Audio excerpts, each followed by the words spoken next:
യുദ്ധഭീതി അടങ്ങുന്നില്ല. ആയത്തുള്ള അലി ഖമനേയുടെ മരണം സ്ഥിരീകരിച്ചതിനു ശേഷം ചരിത്രത്തിലെ ഏറ്റവും വിനാശകരമായ സൈനിക നീക്കത്തിലേക്ക് നീങ്ങുമെന്നുള്ള ഇറാന്റെ പ്രഖ്യാപനം വന്നിരിക്കുകയാണ്. അങ്ങനെ ചെയ്താൽ ഇറാനെ തീർക്കുമെന്നാണ് ട്രംപിന്റെ മറിച്ചുള്ള പ്രഖ്യാപനം. പശ്ചിമേഷ്യ എങ്ങോട്ടാണ് നീങ്ങുന്നത് എന്നുള്ള ചോദ്യമാണ് ഇപ്പോൾ ഉയരുന്നത്. ഗൾഫ് രാജ്യങ്ങളിൽ അമേരിക്കൻ സൈനിക താവളങ്ങൾക്ക് നേരെ പ്രതികാര നീക്കം നടത്തുന്ന ഇറാൻ ജനവാസ കേന്ദ്രങ്ങളെ ആക്രമിക്കുകയാണ്. എത്ര സമയം ഇറാൻ ഇതിന് മുതിരും? ഖമനേയുടെ മരണത്തോടെ ഇനി ഇറാനിൽ പുതിയ ഭരണകൂടത്തിനായുള്ള ചർച്ചകളാണ്. ഖമനേയുടെ മകൻ മജ്തബ ഖമനേയി പരമോന്നത നേതാവിന്റെ സിംഹാസനത്തിൽ എത്തുമോ, അതോ ഇറാനെ കൈപ്പിടിയിലാക്കി അമേരിക്ക പാവ സർക്കാർ രൂപീകരിക്കുമോ? 37 വർഷത്തെ ഏകാധിപത്യത്തിന് ശേഷം ഖമനേ ഇല്ലാതാകുമ്പോൾ ലോകം പശ്ചിമേഷ്യയിലേക്ക് ആശങ്കയോട് നോക്കുകയാണ്. ഇനി എന്ത് എന്നുള്ള ചോദ്യമാണ് പശ്ചിമേഷ്യയിൽ നിന്ന് ഉയരുന്നത്. ഇറാൻ ആക്രമണം നിർത്തിയിട്ടില്ല. ഒമാൻ ഒഴിച്ചുള്ള ഗൾഫ് രാജ്യങ്ങൾക്ക് നേരെയുള്ള ആക്രമണം ഇറാൻ തുടരുകയാണ്. അമേരിക്കയുടെ സൈനിക താവളങ്ങൾ എവിടെയുണ്ടോ അവിടെയൊക്കെ ആക്രമണം ഉണ്ടാകുമെന്നുള്ള മുന്നറിയിപ്പാണ് ഇറാൻ നൽകിയിരിക്കുന്നത്. ഇതാണ് പ്രധാനമായും ആശങ്കയുണ്ടാക്കുന്നത്. തങ്ങളുടെ പക്കൽ ഇനിയും ആയുധങ്ങൾ ശേഷിക്കുന്നു എന്നുള്ള കാര്യമാണ് ഇറാൻ ഇപ്പോഴും പറയുന്നത്. അതിനാൽ തന്നെ അമേരിക്കയ്ക്കെതിരെയും ഇസ്രായേലിനെതിരെയുമുള്ള സൈനിക നീക്കം തുടരും എന്നുള്ള കാര്യമാണ് ആവർത്തിച്ച് ഇറാൻ പറയുന്നത്. ഇതിന്റെ പ്രതിഫലനമാണ് ഗൾഫ് രാജ്യങ്ങളിൽ ഇപ്പോൾ കാണുന്നത്. ഒമാൻ ഒഴിച്ചുള്ള ഗൾഫ് രാജ്യങ്ങളിൽ ദുബായിലും സ്ഫോടന ശബ്ദം കേട്ടതായി റിപ്പോർട്ടുകൾ വന്നിട്ടുണ്ട്. ഇറാൻ പക്ഷേ ഇങ്ങനെ സൈനിക നീക്കം തുടരുകയാണ് എങ്കിൽ ചരിത്രത്തിലില്ലാത്ത തിരിച്ചടി ഉണ്ടാകും എന്നുള്ള മുന്നറിയിപ്പ് ഇതിനകം തന്നെ ട്രംപ് നൽകിയിട്ടുണ്ട്. ഇനി ആവർത്തിക്കരുത് എന്നുള്ള മുന്നറിയിപ്പും ട്രംപ് നൽകിയിട്ടുണ്ട്. പക്ഷേ ഇറാൻ നിർത്താൻ തയ്യാറായിട്ടില്ല. അതിനിടെയാണ് ഖമനേയുടെ പിൻഗാമി ആരാണ് എന്നുള്ള ചോദ്യം ഉയരുന്നത്. ഇതിനു വേണ്ടിയുള്ള ചർച്ചകൾ ഇറാനിൽ തുടങ്ങി വയ്ക്കുകയാണ്. മജ്തബ ഖമനേയി, ആയത്തുള്ള അലി ഖമനേയുടെ മകൻ ഈ പദവിയിലേക്ക് എത്തുമോ എന്നുള്ള ചോദ്യം ഉയരുന്നുണ്ട്. മറ്റു പേരുകളും സജീവമായി തന്നെ ഉയരുന്നുണ്ട്. അതേപോലെ തന്നെയാണ് അമേരിക്ക പാവ സർക്കാരിനെ രൂപീകരിക്കുവാനുള്ള ശ്രമം നടത്തില്ലേ എന്നുള്ള ചോദ്യം ഉയരുന്നത്. അങ്ങനെയാണെങ്കിൽ ഷാ അഹമ്മദിന്റെ മകൻ റെയ്സ ഈ പദവിയിലേക്ക് എത്തുവാനുള്ള സൂചനകൾ വരുന്നു. അത് പാവ സർക്കാരായിരിക്കും.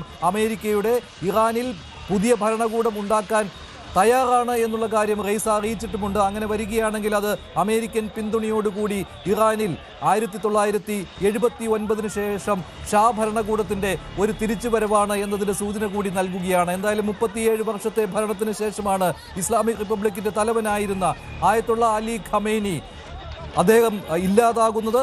അമേരിക്കയുടെയും ഇസ്രായേലിന്റെയും സംയുക്ത നീക്കത്തിൽ ഖമനേയി മരണമടയുമ്പോൾ ഇനി പുതിയതാര് ഇറാനിൽ എന്നുള്ള ചോദ്യം ഇപ്പോഴും ഉയരുകയാണ്. അതിനുള്ള ചർച്ചകളാണ് തുടങ്ങുന്നത്. പക്ഷേ ജനാധിപത്യം പുറമേ മാത്രമുള്ള ഇറാനിൽ ഏകാധിപത്യ ഭരണമാണെന്നറിയാം. എങ്കിലും ഇനി ഏത് രീതിയിലായിരിക്കും ഈ ഭരണകൂടം മുന്നോട്ട് പോകുന്നത് എന്ന ചോദ്യമുണ്ട്.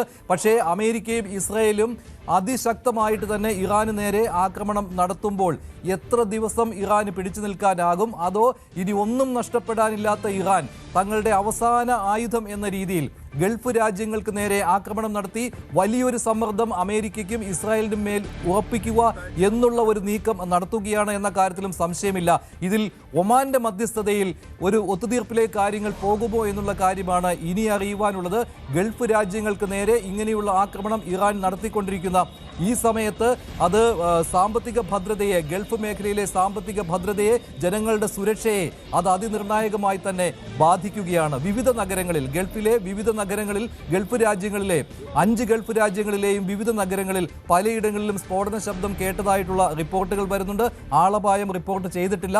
പക്ഷേ അമേരിക്കയുടെ തന്ത്രപ്രധാനമായ സൈനിക കേന്ദ്രങ്ങളിൽ മാത്രമല്ല, മറിച്ച് ജനവാസ കേന്ദ്രങ്ങളിൽ പോലും ഇറാന്റെ ഈ സൈനിക നീക്കം പ്രതിഫലനം ഉണ്ടാക്കുന്നു എന്നതാണ് ആശങ്കയുണ്ടാക്കുന്ന കാര്യം. അതിനാൽ തന്നെയാണ് ഒരിടത്തും വിമാന സർവീസുകൾ പുനഃസ്ഥാപിച്ചിട്ടില്ല എന്നുള്ളത്.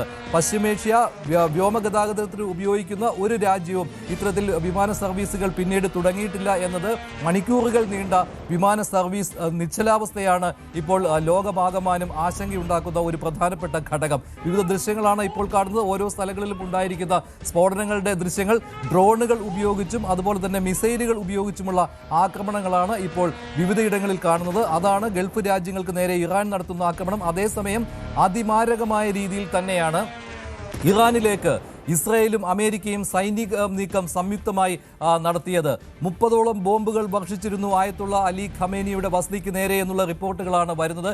ഇന്നലെ തന്നെ സൈനിക നീക്കത്തിന്റെ തുടക്കത്തിൽ തന്നെ, എയർ സ്ട്രൈക്കിന്റെ തുടക്കത്തിൽ തന്നെ ഖമനേയി കൊല്ലപ്പെട്ടു എന്ന കാര്യം ഉറപ്പാണ്. അത് സ്ഥിരീകരിക്കാൻ വൈകി എന്നേ ഉള്ളൂ. രാത്രിയോടുകൂടി അമേരിക്കയിൽ നിന്ന് സ്ഥിരീകരണം വന്നുവെങ്കിലും ഏറെ വൈകിയാണ് ഇറാൻ മാധ്യമങ്ങൾ ഇക്കാര്യം സ്ഥിരീകരിച്ചത്. ഇറാനിൽ ഔദ്യോഗിക ദുഃഖാചരണം തുടങ്ങിക്കഴിഞ്ഞു. എന്തായാലും വിവിധയിടങ്ങളിൽ ഇപ്പോൾ മനാമയിൽ നിന്ന്, ബഹ്റൈനിലെ ദൃശ്യമാണ് കാണുന്നത്, മനാമയിൽ ഉണ്ടായ സ്ഫോടനത്തിന്റെ ദൃശ്യമാണ് കാണുന്നത്. ഈ രീതിയിലാണ് ജനവാസ കേന്ദ്രങ്ങളിലേക്ക്, അമേരിക്കൻ സൈനിക താവളങ്ങളെയാണ് ഞങ്ങൾ ആക്രമിക്കുന്നത് എന്ന് ഇറാൻ ആവർത്തിച്ച് പറയുമ്പോഴും അത് ജനവാസ മേഖലകളിൽ ഹിറ്റ് ചെയ്യുന്നു എന്നുള്ള ആശങ്കപ്പെടുത്തുന്ന ഒരു കാര്യമാണ് ഇപ്പോഴും ഉണ്ടായിക്കൊണ്ടിരിക്കുന്നത്. സ്ഥിതി നിരീക്ഷിക്കുകയാണ് ഇന്ത്യ ഇപ്പോഴും. എന്തായാലും യുദ്ധവുമായി മുന്നോട്ട് പോകരുത് എന്നുള്ള കാര്യം അത് ഇന്ത്യയുടെ പ്രഖ്യാപിത നിലപാടാണ്, യുദ്ധത്തിനെതിരെയുള്ള നിലപാട്. ഈ യുദ്ധത്തിൽ പങ്കെടുക്കുന്ന എല്ലാ രാജ്യങ്ങളോടും ഇതേ ആവശ്യം തന്നെയാണ് ഇന്ത്യ മുന്നോട്ട് വെച്ചിട്ടുള്ളത്. പശ്ചിമേഷ്യയിലെ സ്ഥിതി ഇന്ത്യ നിരീക്ഷിച്ചു വരികയാണ്. അതേസമയത്ത് ട്രംപിന്റെ മുന്നറിയിപ്പാണ് ഏറ്റവും പ്രധാനപ്പെട്ടതായിട്ടുള്ളത്. ഇറാന് നേരെയുള്ള മുന്നറിയിപ്പാണ് ട്രംപ് നടത്തിയിട്ടുള്ളത്. ഇറാനിലാകട്ടെ സമ്മിശ്രമായ പ്രതികരണമാണ് അലി ഖമേനിയുടെ മരണത്തെക്കുറിച്ചുണ്ടായിരിക്കുന്നത്. രണ്ടു വശത്തും ആളുകളുണ്ട്. ഏകദേശം പകുതി എന്ന് തന്നെ പറയേണ്ടി വരും ഇതിനെ. അലി ഖമനേയിക്ക് എതിരെയും അവിടെ മരണത്തിൽ ആഹ്ലാദം പ്രകടിപ്പിച്ചുകൊണ്ടുള്ള പ്രകടനങ്ങളും അതേസമയം നിര്യാണത്തിൽ ദുഃഖമറിയിച്ചുകൊണ്ടുള്ള പ്രകടനങ്ങളും ഇറാനിൽ നടന്നു എന്നുള്ളതാണ് പ്രധാനപ്പെട്ടത്. മറ്റൊരു കാര്യം, പലയിടങ്ങളിലും ഷിയ വിഭാഗം ആളുകൾ, ഇന്ത്യയിൽ കശ്മീരിൽ ഷിയ വിഭാഗക്കാർ മുദ്രാവാക്യവുമായി തെരുവിലിറങ്ങിയിരുന്നു.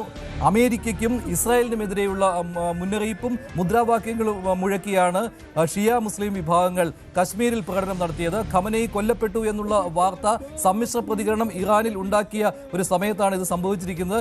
ഇറാനിൽ ഒരു ഭരണമാറ്റം, ഒരു റെജീം ചേഞ്ചിനുള്ള ഒരു സാഹചര്യം ഉണ്ടായിരിക്കുന്നു. അതേസമയം ഖമനേയിയുടെ പിന്തുടർച്ച ഉണ്ടാകും എന്നുള്ള ഒരു രീതിയിലുള്ള കാര്യങ്ങൾ അവിടെ നടക്കുന്നു. അതിനുള്ള ചർച്ചകൾ നടക്കുന്നു. സുപ്രീം കൗൺസിലിന്റെ യോഗം ചേരുന്നു. അവിടെ പരമോന്നത നേതാവിന്റെ മകനെ മജ്തബ ഖമനേയിയെ പിന്തുടർച്ചാവകാശിയായി കൊണ്ടുവരുമോ എന്നുള്ള കാര്യമാണ് ഇനിയുള്ളത്. ഇസ്ലാമിക് റിപ്പബ്ലിക്കിന്റെ തുടർച്ചയായിട്ട് ഖമനേയിയുടെ മകൻ മജ്തബ വരുമോ എന്നുള്ള ചർച്ചകൾ നടക്കുന്നു. അതേസമയം പാവ സർക്കാരിനെ അമേരിക്ക കൊണ്ടുവന്നാൽ ഇസ്ലാമിക് റിപ്പബ്ലിക്കിനേക്കുന്ന ഒരു വലിയ തിരിച്ചടിയാകും. ഇതിന് അമേരിക്കയ്ക്ക് എത്രമാത്രം സാധിക്കും? അവിടുത്തെ വിമതരുടെ പിന്തുണയോടുകൂടി എങ്ങനെ അവിടെ മറ്റൊരു ഭരണകൂടത്തെ കൊണ്ടുവരുവാൻ അമേരിക്കയ്ക്ക് സാധിക്കും എന്നുള്ള ചോദ്യമുണ്ട്. 200ഓളം മരണമാണ് ഇതുവരെ ഇറാനിൽ നിന്ന് റിപ്പോർട്ട് ചെയ്തിട്ടുള്ളത് അമേരിക്കയുടെയും ഇസ്രായേലിന്റെയും സംയുക്ത ആക്രമണത്തിൽ.